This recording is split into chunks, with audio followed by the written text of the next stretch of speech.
시청자 여러분 안녕하십니까? 여러분의 점심시간을 알찬 정보로 가득 채워드리는 뉴스에일 라이브 황순욱입니다.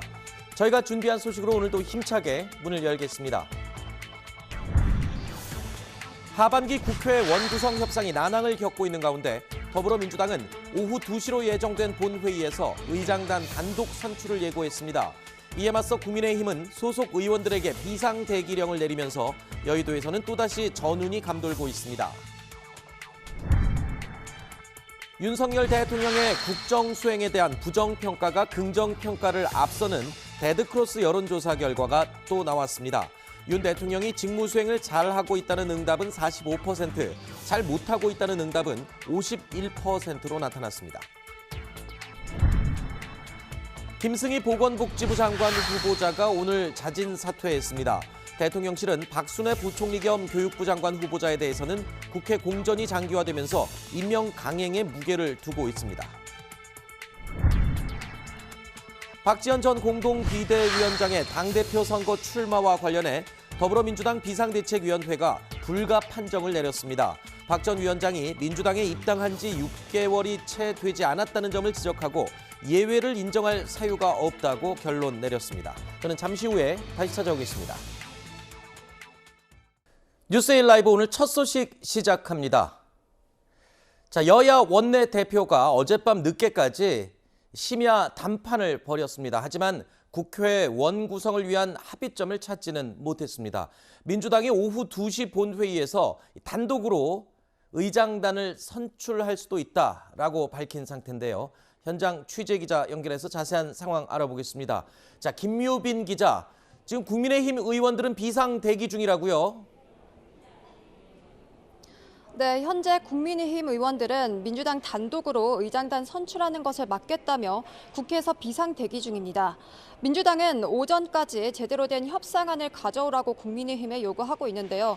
아직까지도 협상은 이뤄지지 않고 있습니다.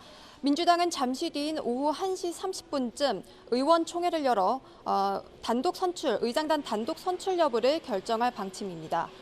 어젯밤 민주당 박홍근 원내대표와 국민의힘 권성동 원내대표는 비공개 회동을 가졌는데요. 협상은 끝내 결렬됐습니다. 협상의 쟁점인 사개특위와 관련해 국민의힘은 헌법재판소 결과를 기다렸다가 재논의하거나 여야 5대5로 구성하되 위원장은 국민의힘이 맞는 방향으로 두 가지 절충안을 제시했다만 민주당이 거부했다고 밝혔습니다. 반면 민주당은 여야 합의로 추진하자고 양보를 했으나 협상의 판을 걷어찬 건 도리어 국민의힘이었다며 결렬의 책임을 서로에게 돌리고 있습니다. 국민의힘은 오늘 오전 긴급 의원총회를 열어 민주당의 단독 의장단 선출에 대해 대응 방안을 논의했는데요. 의장석 앞에서 피켓을 들고 항의하는 방향 등으로 저지할 계획입니다. 앞으로 2시간 이내 양측이 의견차를 좁히지 못할 경우 전국은 급속도로 얼어붙을 전망입니다. 지금까지 국회에서 채널A 뉴스 김유빈입니다. 오늘의 주요 뉴스들 가운데 여러분께서 가장 궁금해하실 만한 점을 저희가 뉴스 Q&A에서 쉽고 친절하게 설명해 드리겠습니다. 오늘 저희가 준비한 첫 번째 Q&A 내용 확인해 보시죠.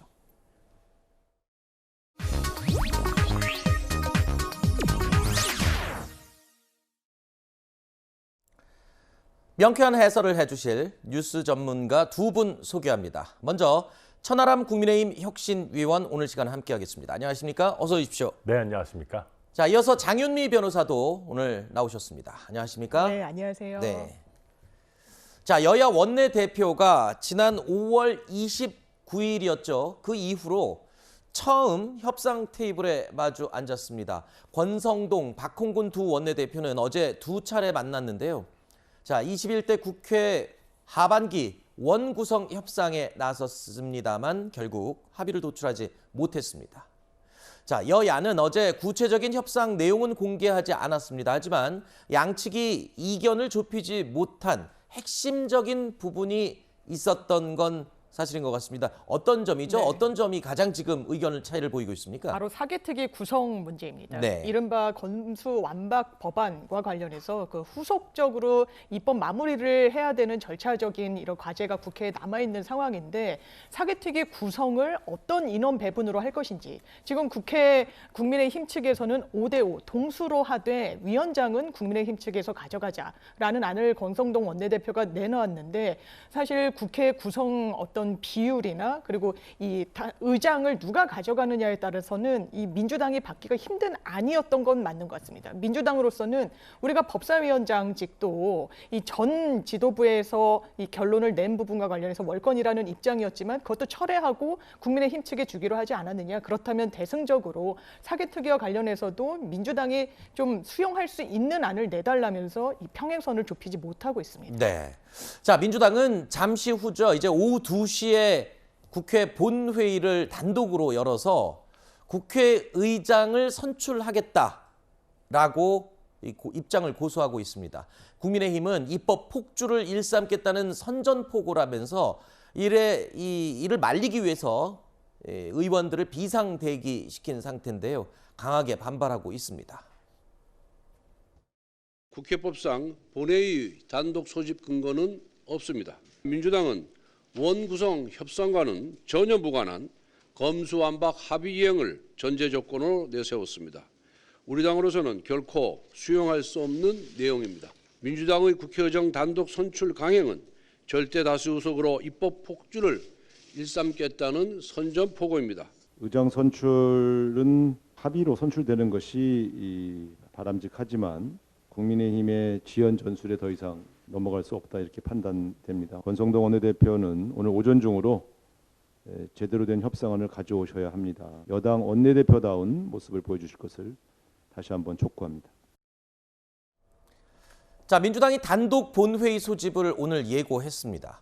국민의힘은 오전에 긴급 의원총회를 열고 그 대응 방안을 또 논의하기도 했습니다. 민주당의 우리가 신뢰할 수가 없다. 그래서 5대5로 구성하고 그 위원장을 우리한테 달라라고 제가 요구를 했던 겁니다. 그런데 오늘 안 되니까 2시에 국회의장을 일방적으로 자기들이 단독 선출하겠다.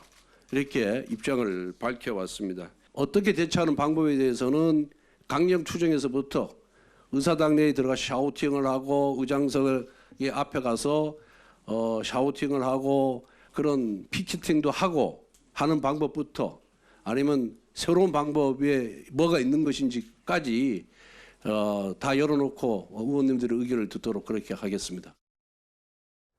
자, 야당은 오늘 오전까지를 협상 시한으로 두었습니다. 하지만 본회의 개최 전까지 협상을 계속 이어가겠다라는 입장인데요. 자, 막판에 협상이 이루어질 가능성도 배제할 수는 없을 것 같아요.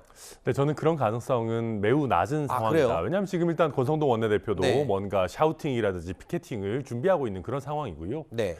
사실 저희 국민의힘 입장에서는 사개특위 구성에 애당초 전혀 참여할 수 없다는 입장이었습니다. 왜냐하면 그 사개특위라는 것이 저희가 위헌이라고 주장하는 검수완박 법안의 후속 논의이거든요. 그래서 네. 이걸 하게 되면 저희가 검수완박 법안 통과에 정당성을 인정해주는 꼴이 되는 거 아니냐라는 네. 논의가 당내에서 많이 있어 왔고요. 그래서 권성동 원내대표 입장에서는 나름대로 많이 양보해서 사개특위에 참여하되 민주당이 사개특위 안에서 독주할 수 없도록 나름대로 안전장치를 확보하겠다라는 전략을 들고 나갔던 것이거든요. 근데 민주당이 여기에 대해서도 받아들여주지 않았기 때문에 현재로서는 권성동 원내대표가 추가적으로 제안할 수 있는 내용이 사실 별로 없습니다. 네. 그렇다고 하면 오후 2시까지 조금의 시간이 남았습니다만은 제 생각에는 아마 민주당의 이제 일방 독주 국면으로 진행될 가능성이 높다 이렇게 네. 전망됩니다. 만약에 지금 이렇게 여야가 합의점을 찾지 못하고 민주당이 단독으로 의장단까지 만약에 선출을 한다 치면 어차피 뭐 전반기 국회와 마찬가지로 반쪽 국회가 네. 되는 셈이잖아요. 그렇습니다. 2년 전에 있었던 장면이 고스란히 재현이 되는 건데 2020년 6월에도 민주당의 어떤 강행 처리로 단독 개원을 한 적이 있습니다. 그런데 지금 달라진 점이 있습니다. 국민의힘이 지금 집권 여당인 거 아니겠습니까? 이렇게 국회가 공전을 하고 계속 민생 현안에 대해서 민생 법률 안들에 대해서 처리가 지체된다면 그 부담은 고스란히 집권 여당과 대통령에게 귀속할 수밖에 없을 것입니다. 그리고 사개특위 같은 경우에도 애초에 이 권성동 원내대표가 국회의장의 어떤 중재안으로 협의할 때 하기로 했던 내용입니다. 그 이후에 입장이 급변하면서 위헌적이다, 받아들일 수 없다라고 했는데 그 이전의 입장과 너무나 큰 격차가 있기 때문에 아예 후속 입법에도 임하지 않겠다라는 건 사실 민주당과 협상하지 않겠다라는 것에 불과하고 그거는 책임감 있는 집권 여당의 태도는 아니라고 생각합니다. 네. 아니 저희가 사개특위와 관련해서 전혀 임하지 않겠다라는 것이 아니고요. 네. 저희가 5대5 위원 구성, 이제 위원장 국민의힘을 어느 정도 민주당에서 받아들이신다면은 임할 여지가 있다라는 거 권성동 원내대표가 이미 밝힌 겁니다. 네. 사실 지금 우리가 얼마 전까지 검수완박 법안 처리를 보시더라도 그때도 저희가 대선 이긴 상황이었습니다. 실질적인 여당인데요. 민주당은 국민의힘을 여당 대우는 안 해주면서 책임질 일 있을 때만 국민의힘이 여당이니까 다 책임을 져야 된다라는 태도인 것 같아요. 반대로 사개특위도 민주당이 의장 가져가고 다수 그 위원 구성을 민주당이 가져간다라고 하면 사개특위 내부에서도 밀어붙이기식의 의사결정이 나올 수밖에 없고 그러고 나서 지금 민주당이 압도적인 다수당인 상황에서 사개특위 통과됐으니까 본회의에도 밀어붙여야 된다. 이런 식으로 이제 쭉 갈 수가 있는데 그걸 저희 국민의 입장에서 온전히 받아들이기는 어려운 거죠. 네. 그러니까 뭐 여야 모두 지금 굉장히 예민할 수밖에 없는 부분들인 것 같긴 한데 과연 국민들이 바라볼 때도 그렇냐라는 점입니다. 이 여야가 원 구성을 놓고 줄다리기를 하고 있는 사이에 민생은 뒷전이라는 비판이 여기저기서 쏟아져 나오고 있습니다. 지난 5월 30일 0시에 전반기 국회가 종료된 이후에요. 국회는 지금 35일째 공백 상태입니다. 한마디로 국회는 지금 일을 하나도 안 하고 있다는 겁니다. 의원들은 지난달 20일에 약 1,285만 원의 세비는 또 받아갔습니다. 자, 지금 고물가 문제 등 민생 현안이 쌓여 있는 상황에서 국민들이 기다리는 건 이 민생과 맞닿아 있는 법안들을 좀 신속하게 처리하는 부분인데 시급한 민생 현안들은 외면하고 세비는 세비대로 받아가고 일은 하나도 안 하고 있습니다. 네. 국회의원들.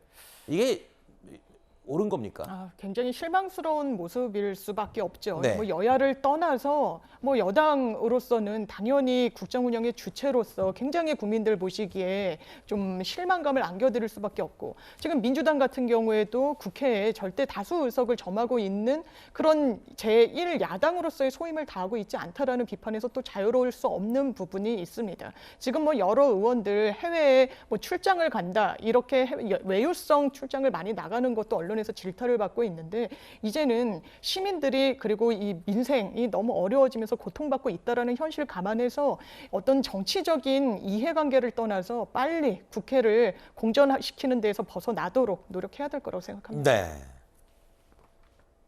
자, 국회가 제1을 제대로 하지도 못하고 있는 사이에 나토 정상회의 일정을 모두 마치고 귀국한 윤석열 대통령. 윤 대통령의 국정 수행에 대한 평가가 부정평가가 긍정평가를 앞서는 이른바 데드크로스 여론조사 결과가 나왔습니다. 자, 직전 조사 기간 때와 비교를 해보면 긍정 응답률이 8%포인트 하락했고요. 그리고 부정 응답률이 11%포인트 상승했습니다. 자, 윤 대통령은 자신의 지지율에 대해서 오늘 오전 출근길 이런 말을 했습니다.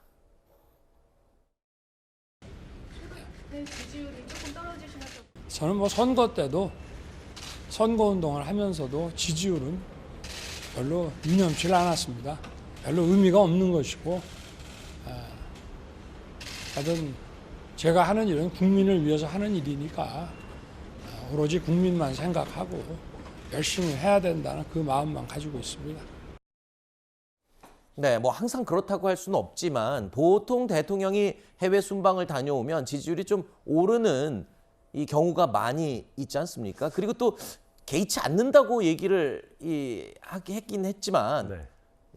개의치 않을 수가 없겠죠. 예. 아니 뭐 그렇죠. 지지율이 떨어지는데 뭐 기분이 좋을 대통령이 어디 그렇죠. 있겠습니까? 그리고 이제 네. 대통령께서는 저렇게 말씀하신다고 해도 아마 대통령실은 굉장히 지금 걱정이 그렇죠. 많을 겁니다. 이게 초기 국정 동력이 당연히 필요하고 특히 압도적인 여소야대 국면이기 때문에 대통령의 높은 지지율이 국정 운영의 필수 요소거든요. 그래서 네. 그런 면에서는 지금 대통령실이 굉장히 엄중하게 봐야 되는 국면이라고 생각하고요. 그렇죠. 말씀하신 것처럼 원래 해외 순방을 갔다 오면 어느 정도 대통령의 그 지지율이 오르기 마련인데 네네. 이게 윤석열 대통령께는 어찌 보면 다소 안타깝지만 네. 국내 경기가 안 좋은 것이 가장 큽니다. 아무래도 국내 경제 문제가 산적해 있을 때는 해외 순방에 대해서 우리가 응원하고 박수 보내기가 더 어렵거든요. 거기에 더해져서 지금 원구성이 안 되고 있는 상황, 또 네. 그에 더해서 지금 그 내각 구성, 인사 문제와 관련해서 여러 가지 잡음이 아직 끝나지 않은 부분, 이런 네. 부분들이 대통령 지지율의 발목을 잡고 있는 것으로 평가가 네. 됩니다. 방금 내각 이야기를 하셨는데 바로 이 부분입니다. 지지율도 지지율이지만 윤 대통령의 고민거리죠. 아직 마무리를 짓지 못한 이 내각 구성 관련 이야기를 해보겠습니다. 저희 방송이 시작되기 약 20분 전에요. 김승희 보건복지부 장관 후보자가 자진 사퇴했다라는 소식이 전해지기도 했습니다. 자, 오늘 오전에 윤 대통령은 아침 출근길에서요. 김승희 장관 후보자 임명 여부에 대해서 신속한 결론을 내리겠다라고 말을 하기도 했죠. 자기가 맡을 업무에 대한 전문성과 역량이 저는 가장 중요하다고 보고 우리 정부에서는 그런 점에서는 빈틈없이 사람을 발탁했다고 저는 자부하고 전 정부에 비교할 바는 아니라고 생각합니다. 그리고 도덕성 면에서도 이 전 정부에서 밀어붙인 인사들을 보면은 비교가 전 될 수 없다고 봅니다. 그러나 우리 정부는 다르기 때문에 우리 참모와 동료들하고도 좀 논의를 해보고 어찌됐든 신속하게 이제 장관 후보자들이 또 일을 해야 되기 때문에 가부간에 신속하게 결론을 낼 생각입니다. 자, 지금 이 말씀드리는 동안 속보가 들어왔습니다. 윤석열 대통령이 박순애 부총리 겸 교육부 장관 후보자에 대해서 임명을 제가 했다, 즉 임명했다라고 속보가 들어와 있습니다. 자, 사실 김승희 보건복지부 장관 후보자에 대해서는 이 자진 사퇴를 권고하고 박순애 이 교육부 장관 후보자에 대해서는 임명을 강행할 것으로 계속 예상은 돼 왔었는데 오늘 오전에 결국에는 김승희 장관에 대해서는 자진 사퇴, 그리고 박순애 교육부 장관 후보자에 대해서는 임명을 결국 강행했습니다. 자, 일단 이 박순애 사회부총리 겸 교육부 장관 후보자 경우에는 그 음주운전 경력, 그러니까 20년 전에 음주운전 경력이 있는 부분 때문에 상당히 부담이 있었던 걸로 알고 있는데 결국에는 임명을 강행했습니다. 그렇습니다. 네. 사실 뭐 전 정부와 비교할 것 없이 우리는 능력 위주의 인사를 발탁한다라고 윤석열 대통령께서 오늘도 말씀하셨는데 국민들 보시기에 전혀 그렇지 않다라고 봐야 될 겁니다. 그리고 어떤 한 부처의 정무직 최고 위치를 점하는 데 있어서는 여러 가지 이런 요소들을 볼 수밖에 없는데 아마 김승희, 박순애 두 사람 모두 낙마시키는 것은 굉장히 부담이 될 수밖에 없기 때문에 그나마 지금 김승희 뭐 지금 입장을 철회했다라고는 하는데 검찰 수사 대상이 돼버렸습니다. 후보가 된 이후에. 그러니까 그나마 덜 부담이 있는 박순애 교육부 장관에 대해서 내정을 하고 임명을 강행한 것으로 보이는데 전 정부, 문재인 정부에서 인사청문회에서 부적절하다, 부적격이다라고 나왔음에도 불구하고 임명 강행했다고 국민의힘이 얼마나 비판을 했습니까? 그런데 이번 정부는 청문회조차 거치지 않고 임명을 강행하는 인사가 한두 건이 아닙니다. 이런 부분 국민들이 어떻게 선택하실 것인지, 능력과 도덕성에 대해서 검증할 수 있는 기회조차 갖지 않는 게 그게 뭐 맞는 인사 정책이라고 할 수 있는지 당연히 반문하실 거라고 생각합니다. 네, 일단 교육부 장관 겸 사회부총리의 자리를 오래 비워두는 것 자체가 사실 공직사회에서는 부담이 있는 부분입니다. 그러나 뭐 저는 장 변호사님 말씀에도 동의하는 부분도 적지 않습니다. 네. 특히 이 청문회 정도는 좀 기다렸다가 네. 청문회에서 어느 정도 당시 물론 한 20년 이상 된 일입니다만은 네네. 음주운전에 대해 소명도 좀 하고 네. 또 청문회에서 어떤 능력과 비전이 있는지를 국민들께 좀 보여준 다음에 임명을 했으면 좀 더 낫지 않았을까 했을 네네. 텐데 워낙 좀 장기화되고 있고 원구성 협상도 빨리 안 되고 있다 보니까 네네. 대통령실에서도 좀 부담을 가진 것 같습니다. 알겠습니다. 자, 저희가 준비한 다음 Q&A 주제로 계속 이어가 보겠습니다. 어떤 내용인지 확인해 보시죠.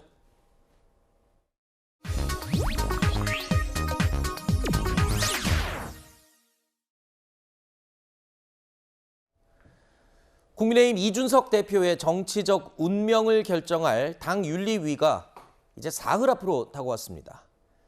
자, 고립무원에 놓인 이준석 대표는요, 20일이면 지지도 문제 본인이 해결할 수 있다라면서 자신감을 또 드러내기도 했었는데 자신의 역할론과 존재감을 더욱 키우려고 하고 있는 것 같습니다. 역설적으로 그만큼 본인이 지금 위태롭기 때문에 본인의 존재감과 가치를 계속 내세우고 있는 게 아닌가 이런 생각이 드네요. 그렇습니다. 이른바 윤석열 대통령에게 굉장히 많은 부분을 좀 어필하고자 하는 움직임이 많이 감지가 되고 있습니다. 이번 주 목요일 윤리위 개최를 앞두고 원래 윤석열 대통령께서 해외 순방을 나가는 길에는 당대표가 다른 일정을 소화하면서 나가지 않았는데 귀국길에는 또 나가서 손을 맞잡고 이렇게 웃음으로 환대하기도 했거든요. 네. 이거 당연히 정치적인 해석을 나올 수밖에 없는 행보입니다. 그러면서 본인은 이른바 윤석열과 윤석열 대통령의 측근 그룹을 분리해서 윤석열 대통령의 지지율은 내가 견인할 수 있다. 내가 능력치를 보여줄 수 있다라고 하면서 네. 한 팀, 원팀이라는 걸 강조하고 한편으로는 이른바 윤핵관 그리고 친윤 그룹은 지지율 상승에도 도움되지 않고 어떤 3연승을 하는 데 있어서 국민의힘의 승리 견인하는 데 도움이 되지 않았다라면서 굉장히 분리 정책을 펼치고 있는데 이게 맞는 방향인지에 대해서는 결과적으로 윤리위 이후에 성적표가 나올 거라고 생각합니다. 네, 이준석 대표가 이 지지율 문제를 해결하는 데 걸리는 시간 불과 20일이면 된다라고 이야기를 했는데요. 이 20일이 어떻게 나온 계산일까요? 지난 1월에도요. 이 비슷한 말을 한 적이 있었습니다. 다시 한번 들어보겠습니다.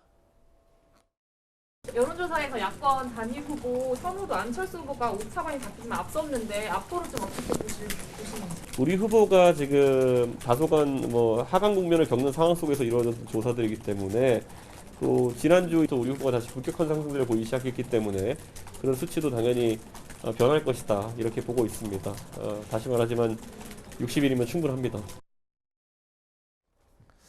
자, 이준석 대표는 저런 식의 어떤 나름대로 본인만의 계산이 있는 것 같습니다. 기준이 있는 것 같습니다. 아까 이 대통령의 지지율 데드크로스 현상이 나는 거에 대해서 대통령실은 사실상 지금 비상이 걸린 거다라고 말씀하셨는데 이준석 대표 말 들어보면 20일이면 다시 오른다는 소리잖아요. 이게 가능합니까? 그러니까 이제 아마 이준석 대표가 저렇게 하는 배경에는 네. 그 지난 대선 경선 당시에, 그 대선 당시에 이제 윤석열 후보의 그 지지율이 빠졌다가 이준석 대표가 다시 키를 잡으면서 한 네. 3, 4주 정도 만에 반등을 이룬 적이 있었습니다. 네.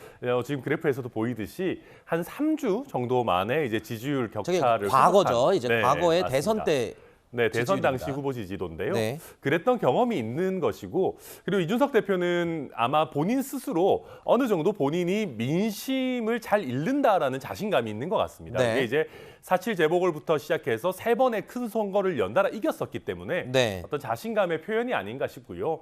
다만 그 선거 국면과 현재 국정 운영 국면은 사실 어느 정도 차이가 있습니다. 그렇죠. 다르죠. 그때랑은 조금. 게다가 이제 여소야대 국면이고 물론 이준석 대표가 현재 민심이 이반하고 있는 부분을 좀 어느 정도 이렇게 캐치해서 해결법을 내놓을 수는 있겠지만 네. 근본적인 것을 20일 내에 바꿀 수 있을 것인가? 그렇죠. 그것은 저도 잘 모르겠습니다. 뭐 일단 그렇게 언급하는 것 자체가 본인의 지금 능력과 존재감을 좀 많이 알리고 자 하는 의도가 가장 큰 것 같습니다. 자, 이준석 대표는 이렇게 윤 대통령의 마음을 얻기 위한 노력을 하면서도 친윤계에 대해서는 또 연일 비판적인 목소리를 내고 있습니다. 친윤계는 선거 3연승에 공이 없다라고까지 말을 했습니다. 자, 네. 아니 이렇게까지 공격을 할 필요가 또 있을까요? 지금 안 그래도 네. 이준석 대표는 본인이 좀 고립무원의 상황에 빠져 있는데. 이 말은 두 가지 의미를 저는 함축하고 있다라고 네. 생각합니다. 지금 윤리위 개최와 관련해서 그 뒷배로는 이른바 뭐 윤심을 대변하는 의원 진영들이 있다라고 단정하는 것 같습니다. 왜냐하면 언론에서도 질문을 던졌을 때 왜 친윤계가 이준석 대표 당신을 견제한다고 생각합니까? 라고 했더니 그 부분과 관련해서 친윤계는 승리에 공이 없다라고 잘라 이야기한 겁니다. 그리고 두 번째로는 아마 윤리위에서 어떤 결과가 나더라도 수용하지 않겠다는 뜻을 재확인한 것이라고 봅니다. 왜냐하면 이른바 윤심이란 것이 뒷 배경으로 작용하고 있는 정치적인 어떤 권력, 암투의 이 성격이 분명히 짙다라고 생각하기 때문에 거기서 본인으로서는 정치적 생명을 두고 물러설 수 없다라는 입장인 것 같고 지금 국민의힘 뭐 당규를 보더라도 윤리위에서 어떤 결론이 나더라도 당대표가 이 부분을 번복할 수 있다는 규정이 있다라고 하니 그 부분까지 염두에 두고 이 향후 행보를 가져가는 게 아닌가 생각합니다. 네. 일단 이준석 대표는 이제 곧 있을 윤리위 징계 결정에 대해서도 순순히 받아들이지 않겠다라는 입장 굉장히 확고한 것 같아요. 그리고 또 이에 대한 여론전도 계속 이어가고 있습니다. 윤리위를 해체할 수도 있지만 그렇지만 본인이 그거에 대해서는 구체적으로 생각하지는 않는다라고까지 얘기를 한 건데 글쎄요. 지금 뭐 일단 윤리위 징계가 뭐가 나오더라도 이준석 대표는 안 받아들이겠다라는 게 이제 결론인 것 같아요. 뭐 꼭 그렇지는 않겠죠. 그래요? 예를 들면은 윤리위의 결정이 충분한 근거와 뭐 네. 국민들께서 대다수 납득하실 수 있는 어떤 판단을 근거로 한 거라면 이준석 대표가 그걸 어떻게 안 받아들이겠습니까? 네. 그런데 이제 문제는 충분한 근거가 없이 윤리위가 좀 다소 자의적인 결정을 하는 경우가 문제가 될 것 같고요. 네. 그리고 이제 아까 방금 이제 윤리위 해체 부분을 말씀하셨습니다만은 그것은 이준석 대표가 가능성을 얘기하는 것이고 만약에 정말 해체를 할 거였다면 뭐 진즉하지 않았겠습니까? 네. 이제 와가지고 윤리위 해체를 검토할 가능성은 좀 없다고 보고 있고 네. 이준석 대표도 본인 입으로 검토는 고려하지 않고 있다라고 얘기했기 때문에 저는 7일 이전에 이준석 대표가 윤리위를 해체할 거다 그럴 가능성은 없다고 봅니다. 네. 이제 딱 3일 남았습니다. 이 국민의힘의 윤리위. 이곳에서 이제 이준석 대표의 정치적 운명이 결정이 된다라고 말씀을 드릴 수 있는데 이 대표가 오늘 아침 최고위 회의에서 어떤 말을 했을지도 눈길이 쏠렸는데요. 일단 공개된 자리에서는 별다른 말을 하지 않았어요. 그러니까 지금은 좀 말을 아껴야 될 때다라고 많은 사람들이 얘기를 했는데 뭐 특별한 말은 없었네요. 오늘 최고위에서는요. 저는 이게 무슨 자숙의 의미라거나 최고위에서 본인이 발언하는 게 또 정치적으로 다른 해석을 낳을까 봐 좀 자숙하고 수기하는 모습이라기보다는 네. 이미 너무 많은 말을 저는 이준석 대표가 다 발설을 했다라고 생각합니다. 본인의 네. SNS를 통해서 언론 인터뷰를 마다하지 않고 굉장히 줄 이어가면서 하고 싶은 말을 정말 윤석열 대통령만 빼고 모두를 향해 가지고 이른바 난타전을 벌였기 때문에 네. 아마 오늘 회의에서 공식석상에서 말을 하지 않은 것이지 본인은 윤리 앞두고 더 많은 그리고 수위가 높은 발언도 전 감추지 않고 할 거라고 생각합니다. 근데 저 자리 위치가 지금 좀 바뀐 거 아닌가요? 지금 권성동 원내대표, 이준석 대표 그리고 저쪽에 원래 배현진 최고 앉아 있지 않았어요? 네, 그렇게 앉을 때가 많았죠. 네. 근데 이게 아마 그 좌석 배치는 오는 순서에 따라 이게 좀 달라지기도 합니다만. 아이, 그래요? 그렇지만 항상 앉는 자리가 있잖아요. 저번에 뭐 악수, 네, 노룩 약간 악수하고 불편했던 것이. 그런 것 때문에 지금 정미경 의원이 지금 앉아 있는 건가요? 네, 일단 그 옆에 정미경 의원 옆에 배현진 의원으로 보이는데. 그러니까 약간 띄어트려는 거 아니에요? 일부러 조금 간격을 둔 걸 수도 있을 것 같긴 합니다. 네, 알겠습니다. 뭐 중요한 건 아닌데 네. 맨날 보던 위치와 좀 달라서 제가 혹시 여쭤본 겁니다. 특별한 의미는 없다고요? 야, 그렇겠죠. 예. 알겠습니다. 자, 윤리위가 어떤 결정을 내리든 국민의힘 내부 혼란은 불가피해 보이는데요. 이런 상황에서 벌써부터 여권 차기 대권 주자 이야기가 나오고 있습니다. 좀 너무 이른 얘기가 아닌가 싶기도 한데 범보수 진영 차기 정치 지도자 적합도 조사인데요. 오차 범위 내입니다. 모든 사람들이 다 오차 범위 내에 있긴 하지만 오세훈 시장과 한동훈 법무부 장관이 공동 1위를 차지했습니다.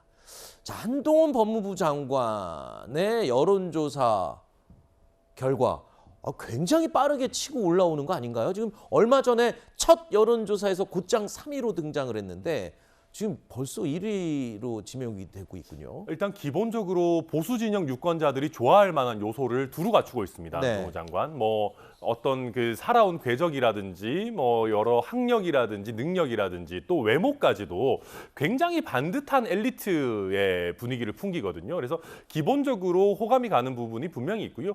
또 한 가지는 더 중요한 거라면은 민주당에서 한동훈 장관을 키워주고 있는 부분이 있습니다. 네. 뭐 인사청문회 국면에서뿐만 아니라 최근에도 뭐만 하면 이제 한동훈 장관을 굉장히 그 정권의 최고 실세인 것처럼 이렇게 네. 띄워주는 분위기가 있기 때문에 그런 부분들이 많이 작용을 해서 언론의 높은 관심을 받는 것이 네. 한동훈 장관의 급부상의 한 원인이다. 저는 뭐 그렇게 보고 있습니다. 이 반사 효과라고 그러나요? 이 건드리고 공격하면 할수록 점점 더 그 존재감이 커지는 현상. 이 과거에 윤석열 이 대통령이 그렇게 이 위치가 커지지 않았습니까?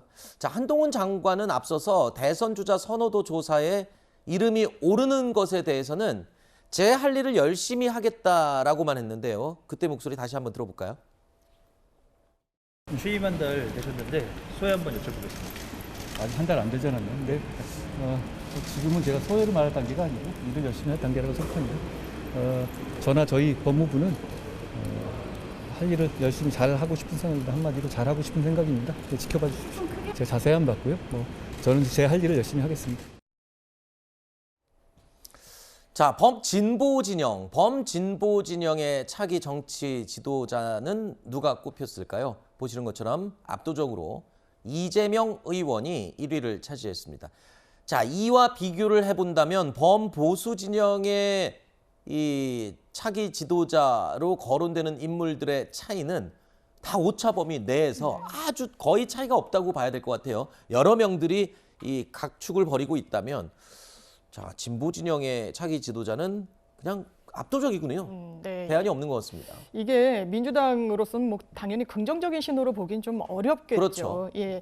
일단 이재명이라는 정치인을 대체할 수 있고 견제할 수 있는 세력 자체가 없다. 그렇기 때문에 향후 대선을 준비하더라도 민주당의 얼굴처럼 돼 있기 때문에 여권의 어떤 공격이나 공세도 이 이재명이라는 정치인 1인을 향할 수밖에 없고 그 부분이 사실상 민주진영에 굉장히 마이너스로 작용할 수 있는 요소로 좀 작동할 거기 때문에 네. 이 지표에 대해서는 어느 정도 뭐 후속을 양성을 한다든지 해서 인물을 키워야 되는 숙제가 민주당에 놓여져 있다라는 것이고요. 네. 저는 한동훈 법무부 장관 같은 경우에 최근에도 뭐 FBI에 출장을 다녀오기도 했지만 이 부분 대통령 내외가 나토를 갔을 때 법무부 장관이 미국행을 선택해서 그것도 뭐 한국전쟁 헌화비에 뭐 창전을 하기도 하고 이런 여러 가지 정치적으로 해석될 수 있는 행보를 하는 거. 세계은행 부총재를 만나고 유엔 사무부총장을 만난다는 이런 법무부 장관의 어떤 업무 카테고리를 벗어나는 행동을 하는 게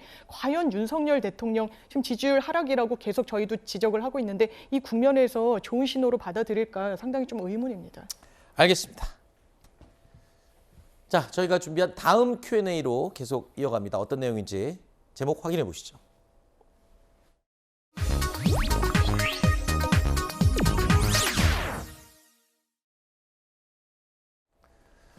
자, 민주당 박지원 전 공동비대위원장이 당대표 출마 의사를 밝혔었죠. 그런데 입당한 지 6개월이 안 된 만큼 출마 자격을 놓고 시비가 불거졌었습니다. 그래서 주말 내내 아주 시끄러웠는데요. 자, 일단 결론부터 말하면 박지원 전 비대위원장의 전대 출마는 좌절됐습니다. 비상대책위원회에서 오늘 박지원 전 비대위원장의 전당대회 출마와 관한 사안을 논의하였습니다. 비대위원들은 박지원 전 비대위원장이 소중한 더불어민주당의 인재이지만 예외를 인정할 불가피한 사유를 발견하지 못했다고 판단하였습니다. 따라서 당무위원회에 박지원 전 비대위원장의 출마를 위한 예외 조항을 안건으로 상정하여 토론하도록 부의하지 않기로 하였습니다.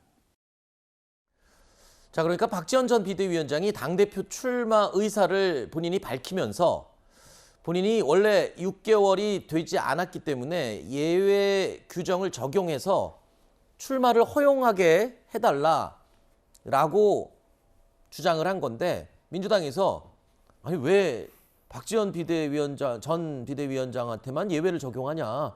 그럴 만한 특별한 이유는 없다. 원칙은 원칙이다. 지금 이렇게 결론을 낸 거잖아요. 그렇습니다. 근데 그 우상호 비대위원장 말씀처럼 정말 민주당의 소중한 인재라면 네. 예외 인정하면 됩니다. 네. 소중한 인재가 아니라는 얘기입니다. 아하. 사실 그 제한 규정 있지 않습니까? 예외 네. 되게 자주 인정합니다. 뭐 예를 들면 김동연 지사 출마할 당시에도 입당 직후에 출마 당연히 허용했고요. 지금 박지원 비대위원장이라 설전을 벌이고 있는 김남국 의원 같은 경우에도 총선 공천 직전에 입당해가지고 공천 받았습니다. 네. 그래서 이건 뭐 예외라는 건 인정하면 되는 것인데요. 네. 지금 민주당의 상황을 간단하게 얘기 드리면 박지원 비대위원장을 반기는 사람은 아무도 없습니다. 아하. 원래는 이재명 의원이 박지원 비대위원장을 삼고초려해서 모시고 온 거 아니겠습니까?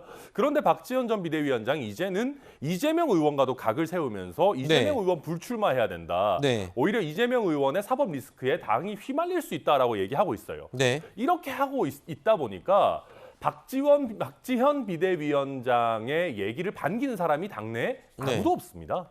그런 상황에서 우상호 비대위원장이 굳이 무리를 해가면서 예외를 인정할 필요는 없는 것이기 때문에 네. 이것은 어떤 뭐 원칙과 예외의 문제라기보다는 박지원 비대위원장이 당내에서 어떤 정치력을 발휘하지 못하고 있다. 그걸 보여주는 결정이다. 이렇게 이해가 됩니다. 자, 박지원 전 비대위원장은 비대위 결정이 나오기 전에 라디오에 출연해서 이런 말을 하기도 했습니다. 그렇죠. 6개월이 아직 안 됐는데 이제 권리당원 여부에 따라서 이거는 당무위에서 충분히 논의를 해서 결정할 수 있는 사안입니다. 제가 3월부터 이제 비대위원장을 했잖아요. 그때 저도 그 조항으로 이제 당무위원회에서 이거를 달리 정할 수 있다라는 조항으로 된 걸로 알고 있는데요. 아, 비대위원장 될 때도 이 예외가 적용된 거예요? 네, 저는 그렇게 알고 있습니다. 그래서 이제 저에게 비대위원장 맡길 때는 아무 말도 없다가 이제 지금은 제가 당규 개정을 해달라고 했다고 하는데 저는 일단 당규 개정을 이제 원한 거 아니고. 네, 원한 게 아니고요.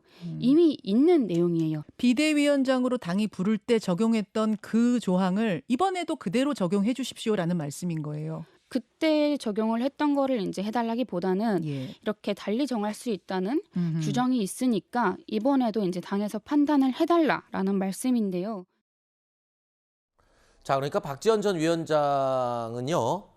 이렇게 얘기를 합니다. 그러니까 본인 특혜를 요구한 건 아니다. 기존 조항이 있으니 한번 검토해달라라는 말이었다라고 설명을 하고 있는 건데 이거 쉽게 얘기하면 그거예요. 그러니까 본인이 당에 기여한 게 많으니까 그거를 좀 감안해서 예외로 적용을 해달라라고 얘기를 한 건데 아까 천 위원장님 말처럼 천 의원님 말처럼 당에서는 그렇게 생각 안 한다는 거 아니에요. 당에서는 그렇게 기여도를 높이 평가하고 있지 않다. 사실 아까 뭐 김동연 지사 등등 언급을 하셨지만 지금 민주당 전당대회는 당직 선거입니다.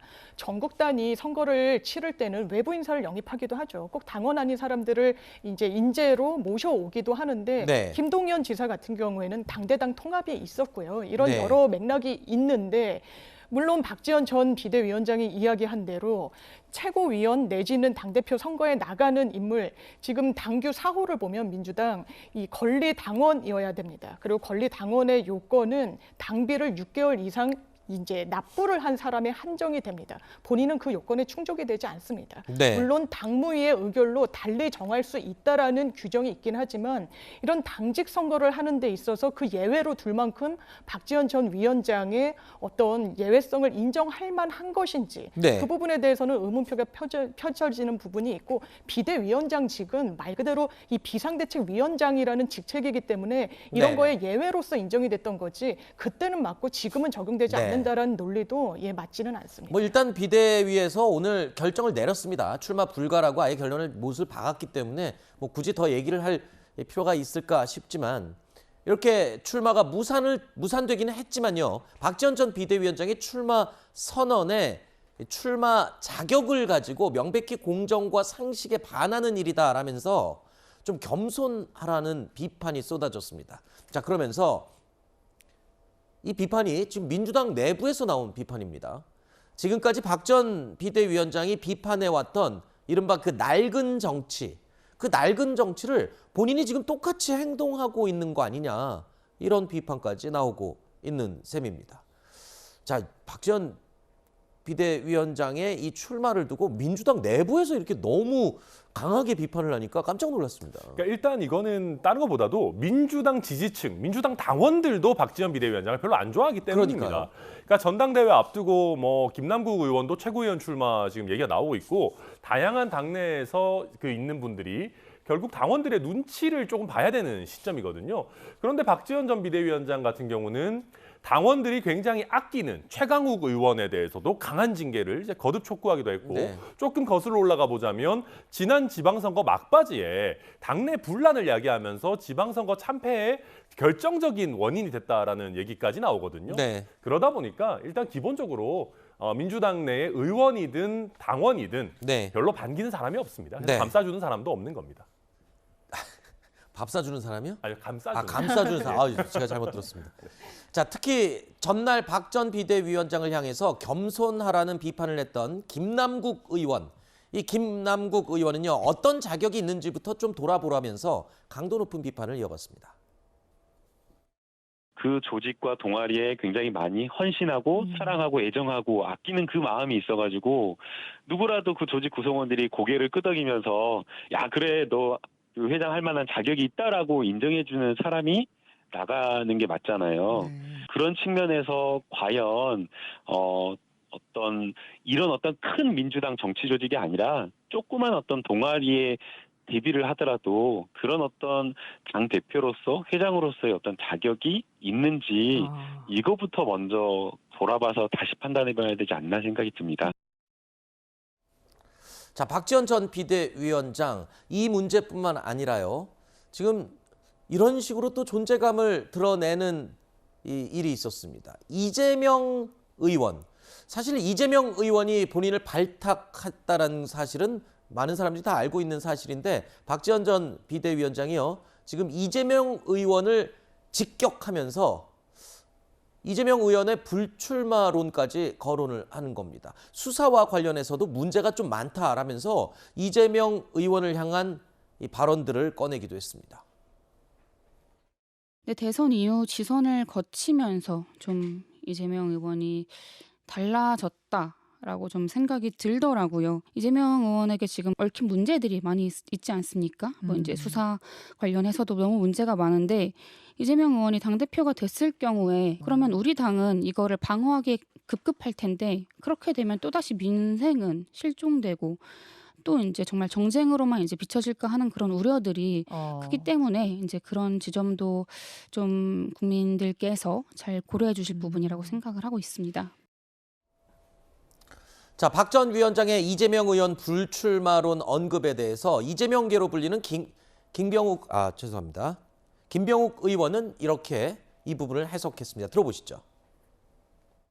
이재명 후보의 불출마를 거론하지 않습니까? 네. 과연 이렇게 이재명 후보의 특정 후보의 불출마를 거론할 정도의 자기 확신 그리고 대중에 대한 신뢰가 어느 정도 본인이 갖고 있는지가 검증이 된 건지 이런 부분에 대해서도 조금 의문이 들고요. 특히 이제 자격 문제가 본인이 알았음에도 불구하고 마치 뭐 비대위나 전준위에서 자격을 안 주면 우리 민주당이 꼰대 정당으로 비칠 거라는 것을 예상을 하고 그런 발표를 하지 않았나 뭐 이런 생각이 좀 들고요. 네.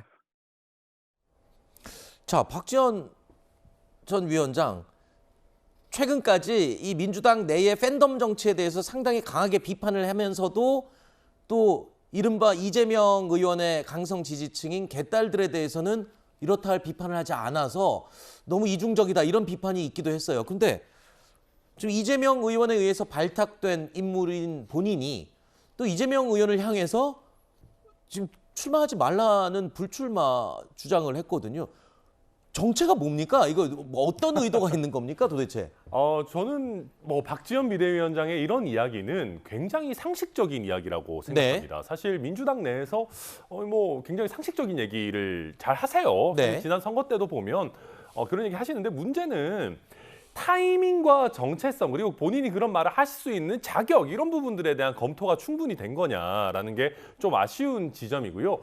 방금 말씀하신 것처럼 이재명 의원이 본인 그 박지원 전 비대위원장을 발탁했던 것은 맞습니다. 그런데 지금까지 박지원 비대위원장이 이재명 의원에 대해서만 쓴소리를 안 하는 거 아니냐, 너무 이재명 의원 편드는 거 아니냐 이런 비판이 있었거든요. 그런데 거기에서 이제 자기가 갇히게 되면 결국 이재명 퀴즈로 끝이 나는 것 아니겠습니까? 그러다 보니까 박지원 비대위원장도 본인이 조금 더 향후의 정치적인 행보를 이어가려면 이번 기회에 이재명 퀴즈라는 꼬리표를 좀 떼야 되겠다라는 판단을 내린 게 아닌가, 뭐 저는 그렇게 보입니다. 맞나요? 저는 아까 앞부분에 말씀 주신 거에 100% 동의를 합니다. 뭐 기본적으로 정치사를 되짚어보면 신인 정치인 내지는 신진 세력이 기득권화된 과거 구 정치인들에게 뭐 굉장히 공세 수위를 높이면서 이 존재감을 드러내기도 하죠. 뭐 정풍운동이나 여러 가지들이 있어 왔습니다. 그런데 천하람 변호사님 짚어주신 대로 그러려면 본인이 인물적인 역량이 있어야 되고 시기도 맞아야 되고 명분도 있어야 됩니다. 그런데 박지원 전 비대위원장 같은 경우에는 저는 이 세 가지 전부 갖고 있지 않다라고 생각합니다.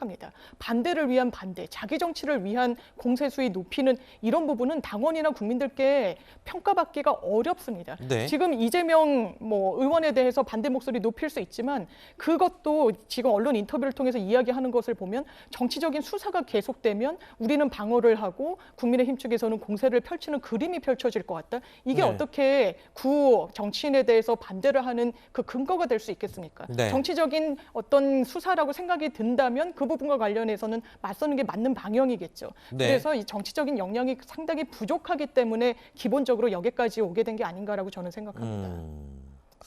그렇군요. 일단은 뭐 본인의 정치적인 이 입지 그리고 의미를 좀 다지기 위해서 지금 하는 행동일 것이다. 이런 해석을 해주셨는데, 자 어쨌든 이제 박지원 전 비대위원장의 전대 출마는 무산이 됐습니다.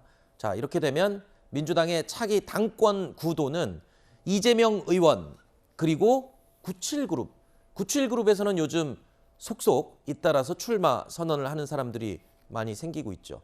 자 이재명 의원은요. 일단 지난 주말 새벽에도 SNS를 통해서 지지자들과 직접 소통하는 시간을 갖기도 했습니다.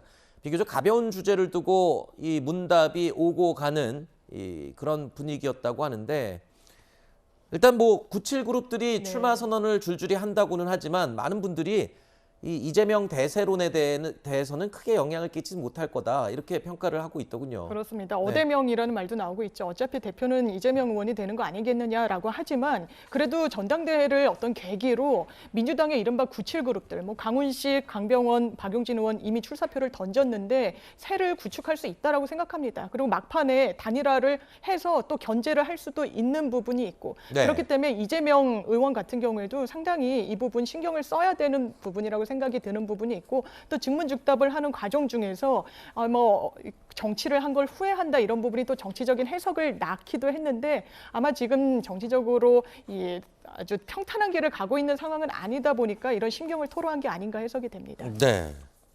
뭐 답정너, 어대명 뭐 계속 그렇게 나오고 있죠. 그러니까 97그룹이 본인들의 정치적인 역량이나 비전을 별로 못 보여줬습니다. 그 굳이 말하자면 박용진 의원 정도만 당내에서 좀 목소리를 냈었고, 나머지 분들은 솔직히 저도 잘 이분들이 어떤 생각 갖고 있는지 모르는 분들이 많아서 아마도 97그룹이 아주 멋진 단일화를 해내거나 이런 게 아닌 이상은 큰 영향력을 끼치지는 못할 겁니다. 알겠습니다. 자, 조금 전 천하람 우리 위원께서 김남국 민주당 의원의 입당 시점을요 2020년 총선 직전이라고 언급을 했는데, 이 김남국 의원은요 자신의 입당 시점을 본인이 밝혔습니다. 2015년 1월이라고 본인이 밝혔습니다. 그래서 사실관계에 착오가 없도록 이 부분은 저희가 정리를 다시 해드리겠습니다. 자, 저희가 준비한 다음 Q&A로 계속 이어가겠습니다. 내용 확인해 보십시오.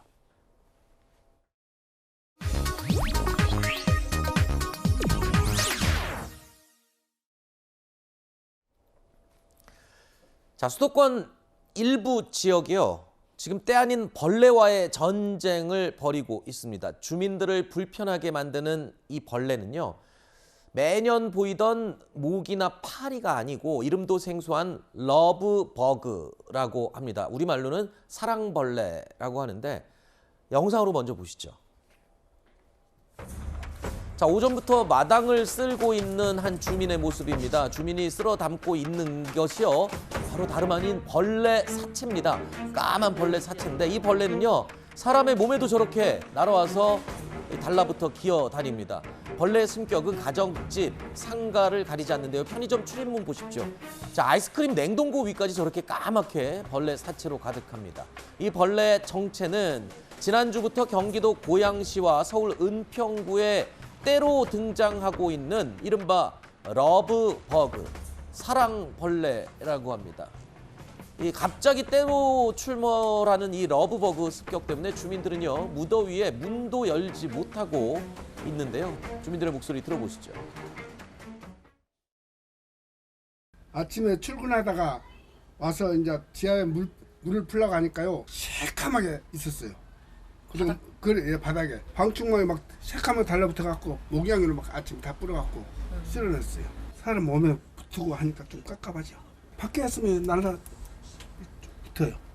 그냥 말도 못해. 방어까지 들어와요. 틈새만 있으면 들어와. 끔찍해. 말로 할 수가 그러게. 없어. 도대체 알 수가 없어. 그게 어디 산에서 온 건지 어떻게 해야 될지 몰라. 힘들어. 문도 못 열어놓고 창문을 열어놔야 돼. 이렇게 더운데. 내가 여기 20년 살았거든요. 근데 처음으로 이래요. 집안에 다 올라다니면서 비와도 안 죽더라고. 집안에 벌러지 다니니까는 몸에 뭐 물이나 하고 들어가나 하고 그런 게 이제 불안하고, 음식이 어디 날려 들어갔나 하고 불안하고 그렇죠.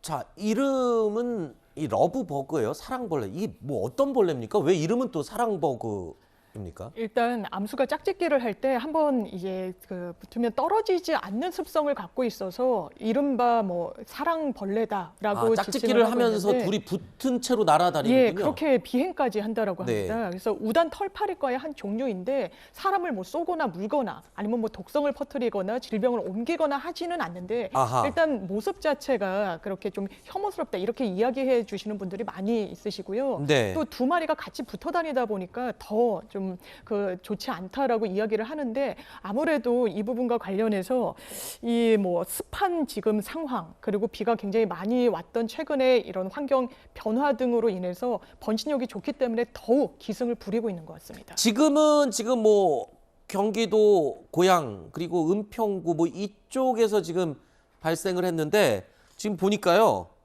수도권 일부 지역뿐만 아니라 번식력이 지금 어마어마해서 지금 서울 전체로 확산될 가능성도 있다고요? 그렇습니다. 지금까지 나온 곳은 주로 뭐 은평구, 서대문구, 마포구. 점점 내려오네요, 지금. 예, 거기에 고양시까지 포함해서 수도권의 아하. 서북부 지역에서 대거 출몰을 해왔는데요. 네네. 지금 왜 서울 전역으로 확산될 수 있느냐라는 진단이 나오냐면, 이 러브버그의 이른바 번식력이 상당히 강하기 때문입니다. 네. 이 암수컷이 한번 이 알을 낳기 시작하면 300마리 정도를 낳는다라고 아이고. 해서 네. 이 부분이 한 과연 마리가 300개씩 알을 낳는다고? 그렇습니다. 알을 암컷이 한 번에 낳는 알수만 그렇다라고 합니다. 네. 그래서 거기다 번식력이 강한 상황이기 때문에 이 부분이 제대로 이 방역을 하지 않으면 전국 단위로 또 펼쳐질 수도 있다라고 전문가들이 진단하고 있습니다. 그러니까 지금 이게 애매한 상황인 거예요. 이게 해를 끼치지 않는다는 거 아닙니까? 그러니까 해충은 아니지만 이 보기 흉측하고 굉장히 불쾌한 건 사실이잖아요. 그러면 지금 이 민원이 막 쏟아지고 있는데, 지자체가 지금 긴급 방역도 하고 있다고 합니다.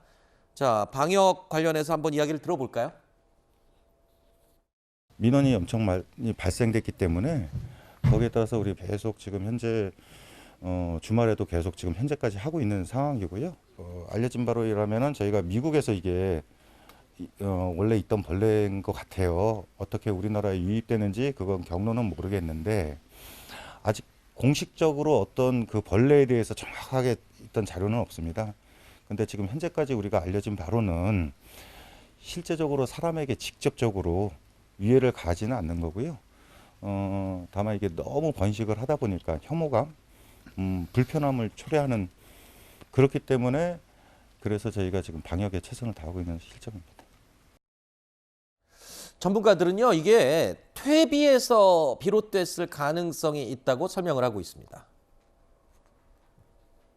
그 은평구나 고양시나 인근 뭐 이런 지역의 그 밭 같은 게 있을 것이고요. 주말 농장하는 데도 있을 것이고요. 봄에 이제 보면은 작물을 심기 위해서 그 퇴비 같은 것들을 뿌려요. 이런 것들을 뿌릴 때 그런 데에 같이 섞여 오는 거예요. 많이 살고 있던 그런 퇴비를 가져다가 이제 요소 이제 이렇게 쓴 거죠. 자, 이 사람을 향해 이 날아드는 러브 버그 때문에 요즘 불쾌하신 분들 많으실 텐데 요 피하는 방법은 또 없는지 저희가 전문가한테 여쭤봤습니다. 이제 이게 낮에 활동을 하거든요. 그러니까 이제 많이 발생됐을 때는 낮보다는 밤에 활동하시는 게 좋겠고 또 얘네들이 밝은 색을 또 좋아합니다. 그래서 옷도 될 수 있으면 어두운 색을 입으시는 게 좋겠고요. 살충제는 약하기 때문에 방역을 해도 효과를 볼 수 있고요. 가정에서 쓰는 스프레이도 사용할 수도 있습니다. 근데 진공청소 얘네들이 활동이 느리기 때문에 집안에 들어오는 거는 진공청소기로도 이제 처리가 되고요. 이 파리과의 곤충이라고 하는데 전문가는 1, 2주 안에 이 러브버그 확산세가 마무리될 것이다 이렇게 예상을 하고 있습니다. 일단 해충은 아니라고 하니까 또 이렇게 물릴 걱정은 안 하셔도 됩니다. 좀 불쾌한 거죠. 보기가 좀 불쾌한 거니까 조금만 더 견디면서 피하시면 심각한 피해는 입지 않을 것 같습니다. 자, 계속해서 저희가 이 다른 소식 이번엔 광진구로 한번 가보겠습니다. 뚝섬 한강공원에 주차된 차량에서 화재가 발생했는데요. 주변 차량들로 불길이 옮겨 붙으면서 소방대원들이 진압에 애를 먹었습니다. 그 당시 영상을 보시죠. 자, 소방대원들이 불길에 휩싸인 흰색 SUV 차량에 이 물을 뿌리면서 필사적으로 진화를 하고 있습니다. 다행히 인명피해는 없었는데요. 차량 총 11대가 불에 타 피해를 입었습니다. 주차된 차량만 위험한 게 아니었습니다. 지금 보시는 영상은요. 새까맣게 타버린 엔진룸. 자, 같은 날 2일 밤 북악 스카이웨이를 달리던 차량에서도 불이 난 겁니다. 자, 여름철에 과열된 차량에서 불이 나는 건데요. 해당 지역의 기온이 33.5도, 폭염특보가 발령된 상태였습니다. 차량이 과열됐을 것으로 추측이 되고 있는데요. 그렇다고는 해도 이렇게 저절로 스스로 불이 나는 거 가능할까요? 전문가 얘기 들어보시죠. 주차하자마자 엔진의 열이 더 올라가거든요. 뜨거운 바람이 들어오면서 차 상태가 원만하지 못한 차는 온도를 제대로 못 낮춰주기 때문에 화재로 이어질 수 있는 부분이 있어서 그 여름철 같은 경우에는 폭염으로 인해서 표면 온도가 60도까지 올라가기 때문에 항상 차량 화재 위험이 도사리고 있습니다. 이제 유류라든지 이런 휘발성 액체가 많기 때문에 더욱더 신경 써서 진화하고 있습니다.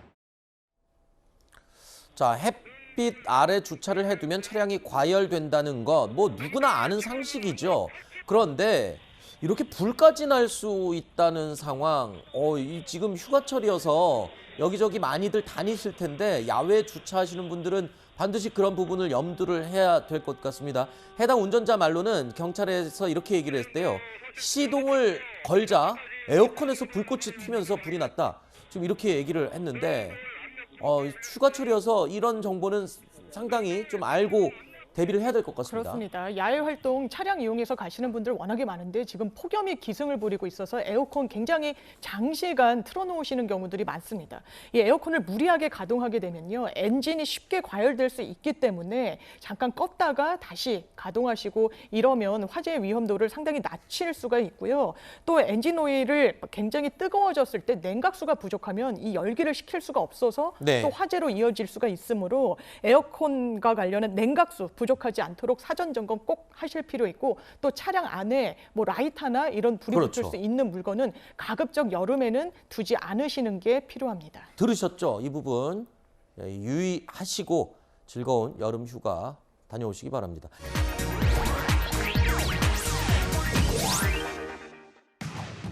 경제 툭툭툭입니다. 정부가 지난달 28일 수입 신고분부터 커피 생두에 부가가치세를 면제하기로 함에 따라 8월부터는 소비자 부담이 줄어들 것으로 보입니다. 농림축산식품부는 블레스빈, 우성 MF, MI커피 등 대형 커피 생두 수입 유통업체들이 부가세 면제분만큼 가격을 인하하기로 했다고 밝혔습니다. 수입 커피 생두의 통관과 소분, 소포장, 배송 등에 보통 2개월 정도 걸리는데요. 이에 농식품부는 일반 소비자의 경우 이르면 다음 달부터 원두 구매 부담이 소폭 완화될 것으로 예상했습니다. 여름 휴가철을 앞두고 해외여행 수요가 늘면서 항공권 관련 피해도 빈번하게 발생하고 있습니다. 특히 소비자들이 글로벌 온라인 여행 예약 대행 사이트나 외국적 항공사 홈페이지 등에서 항공권을 구매하다 피해를 보는 경우가 많아 주의가 요구됩니다. 한국소비자원은 올해 1월부터 5월까지 접수된 해외 항공권 관련 소비자 상담은 총 129건으로 4월에서 5월에 각각 34건, 36건이 접수됐는데 이는 1월에서 3월 평균 20건보다 70% 이상 증가한 수준입니다. 소비자 상담 신청 이유를 분석한 결과 환급 지연 및 거부, 취소 변경 수수료 과다 등 계약 해제와 관련된 소비자 불만이 103건, 79.8%로 대부분을 차지했습니다. 60세 이상 고령층의 보험사 가계대출 총액이 가파르게 증가하고 있는 것으로 나타났습니다. 지난해 말 기준으로 60세 이상 보험사 가계대출 총액은 11조 1,625억 원으로 전년 말보다 10%나 증가했습니다. 이는 전체 보험사 가계대출 증가율의 2배 가까운 수치입니다. 대출 규제로 은행 대출문이 막히자 상대적으로 접근하기 쉬운 보험사로 몰린 것으로 분석됩니다. 실제로 대부분 보험 약관 대출로 이는 본인이 가입한 보험의 해지 환급금 중 50에서 95%를 대출받는 제도입니다. 녹아내릴 것 같으시죠? 전국이 폭염특보 속에 오늘도 밤낮 없는 더위가 계속됩니다. 태풍 에어린은 현재 일본을 향하고 있고 태풍이 지나는 과정에서 고온 다습한 열기를 한반도 방향으로 내뿜고 있습니다.